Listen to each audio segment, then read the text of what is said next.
यहाँ पे अभी पुलिस की जांच अभी हो रही है। जैसे पुलिस की जांच आएगी हम लोग को भी पता चलेगा। हम लोग यहाँ कोई लड़ाई झगड़े के लिए तैयार होकर नहीं बैठता है कि क्या हुआ क्या नहीं। जो सबसे पहले इसी जगह जहाँ आप खड़े हैं यहीं से गार्ड को घसीट के ले जाकर वहां मारा गया। गार्ड को इतना चोट लगा है कि अभी वो कुछ बताने की स्थिति में नहीं है। जैसे हम लोग के पास आएगा एग्जैक्ट चीजें बताने लगेंगे। हम लोग को भी आइडिया नहीं रहता क्योंकि विद्यार्थी का एरिया है। यहाँ कई बार ऐसा होते रहता है, कभी क्रिकेट हुआ तो हो हंगामा होते रहता है। तो शुरुआती कुछ दौर में ऐसा लगा था कि शायद कोई क्रिकेट हो रहा है, लेकिन जब पता चलने लगा कि लड़ाई झगड़ा हो रहा है तो मेन बच्चे को बचाने के लिए गार्ड था, रात की ड्यूटी। और चूंकि 10 बजे यहाँ पर तो उस समय ज्यादातर लोग की ड्यूटी ऑफ हो जाती है, तो ज्यादातर लोग अभी हम नहीं बता सकते हैं, लेकिन स्थिति वो आई उस समय रात में इमरजेंसी में हम लोग को पीएमसीएच एडमिट कराना पड़ा था। अभी देखते हैं स्थिति कैसी होती है, लेकिन सबसे पहली प्राथमिकता उस गार्ड की जान के लिए। अब पता नहीं वो गार्ड को मारा क्या, कौन निशाना था, वो तो गार्ड सामने मिल गया, लेकिन निशाना कुछ भी हो सकता था यहाँ पे, लेकिन बहुत बेरहमी से मारा गया। आप लोग अगर गार्ड की स्थिति देखिएगा तो आप लोग खुद देखिए, हम लोग की कोशिश यही रहती है कि गरीब से गरीब बच्चे को पढ़ाया जाए, जब तक अंतिम पीढ़ी तक को हम लोग को शिक्षा पहुंचानी है। तो इसमें कुछ लोग बाधा बनते हैं और हमें प्रशासन से पूरा भरोसा है।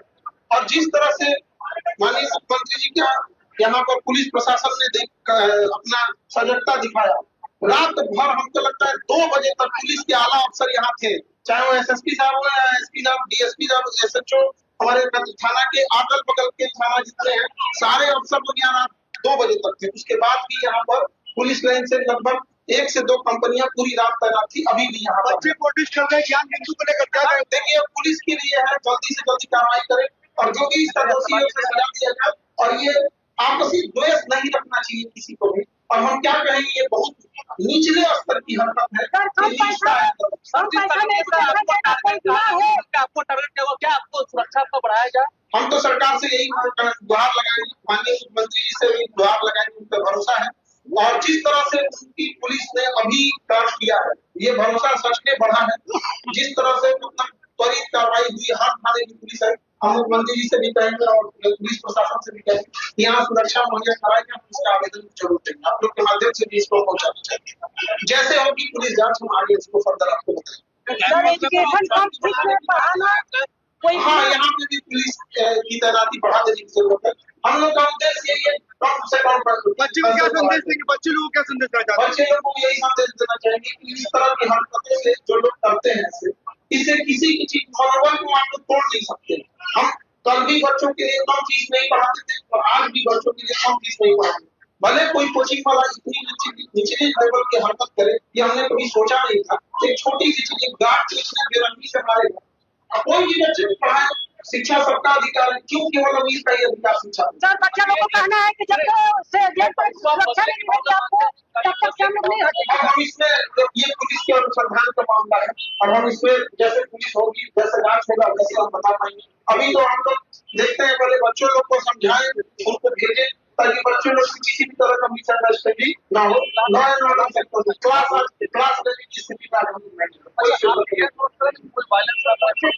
इस बात का इंश्योर कर रहे हैं, प्रशासन भी सुबह से यहाँ है कि किसी भी तरह का मिस हैपनिंग, कोई भी तरह का हिस्सा ना हो। आप देखिए यहाँ पर पढ़े लिखे बच्चे थे, कोई हिस्सा नहीं हो, क्योंकि यहाँ हजारों की संख्या में विद्यार्थी। बच्चे को कहना है कि आपको जिस तरह से सुरक्षा मिलेगी तभी हटेंगे। देखिए हमसे ज्यादा यहाँ पर बच्चों की सुरक्षा का जरूरत है। यहाँ बच्चियां भी पढ़ने आती है। जिस तरह से वो लोग बड़े बड़े पत्थर फेंक रहे थे, यकीन मानिए अगर किसी के साथ लग जाता तो बचना मुश्किल है। और वो गार्ड को जैसे मारा गया है, पता नहीं गार्ड निशाना पे था या कौन निशाना पे था, वो तो गार्ड सामने वहाँ कोई भी होता तो उसको यही हाल होता। बहुत सारे लोग चोट होते होते और जो गार्ड है वो बहुत ज्यादा। छात्राएं तो ज्ञान बिंदु को लेकर प्रोटेस्ट कर रही है, क्या कहेंगे इस पर? क्या पुलिस की कार्रवाई के लिए हम प्रतीक्षा करेंगे और ऐसे सारे लोग समझते हैं हमारा किसी से व्यक्तिगत द्वेष नहीं होता। मेरे जीवन का बस यही उद्देश्य है कि गरीब इंसान भी पढ़ सके, इसी के लिए आपको टारगेट किया जाता है। पूरी घटना के पीछे रोशन आनंद का नाम बताया जाए, छात्र लोग बता रहे हैं, दे दिया पुलिस के। हम ये फुटेज वगैरह हमको दे दिया, अब आगे जैसे जांच होगी पुलिस की हम आपको आगे बता